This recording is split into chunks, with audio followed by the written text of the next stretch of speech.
Hey guys, welcome to my channel Power.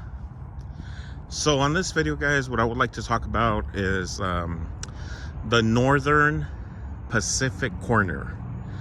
It happened in 1901, and basically guys, what a corner is, when you corner the market, is basically you pretty much buy enough stocks in a company to where you're able to control the price, and the price increases. And the people that are hurt a lot of the times by corners are short sellers, who don't own the stock but borrow it in the event of selling it at a cheaper price. Okay, so the Northern Pacific Corner of 1901 had to do with two sets of people, right? One on each side. Actually, four individuals. On one side, it was James Hill and JP Morgan, who controlled the Northern Pacific Railroad. On the other side, it was Jacob Schiff from Kuhn Loeb and E.H. Harriman.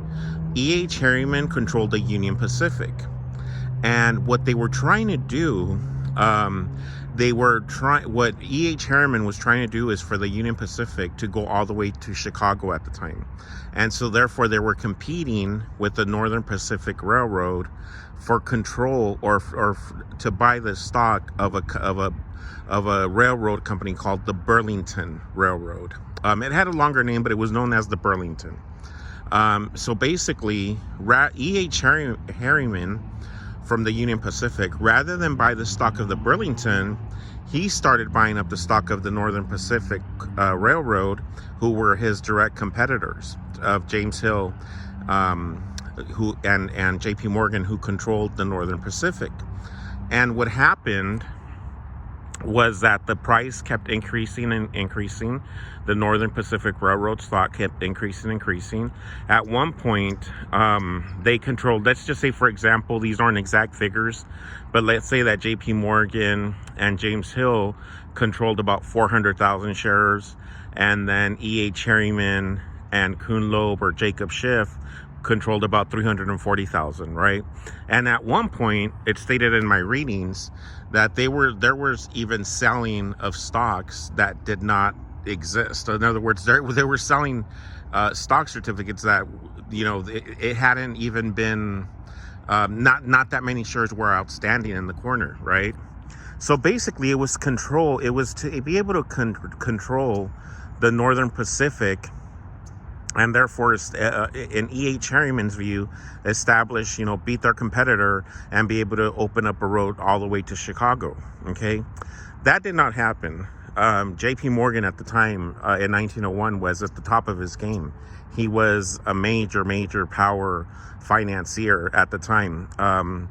And so what ended up settling the dispute between E.H. Harriman and JP Morgan and James Hill was that at the time New Jersey started promoting or having holding companies.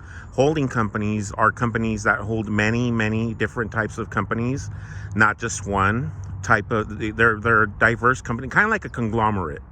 And New Jersey offered companies, New Jersey offered articles of incorporation for companies that were holding companies. So what JP Morgan and E.H. Harriman, Jacob Schiff, and James Hill did is that they ended up setting up a controlling holding company to control the railroad of the Burlington, if I'm not mistaken, okay?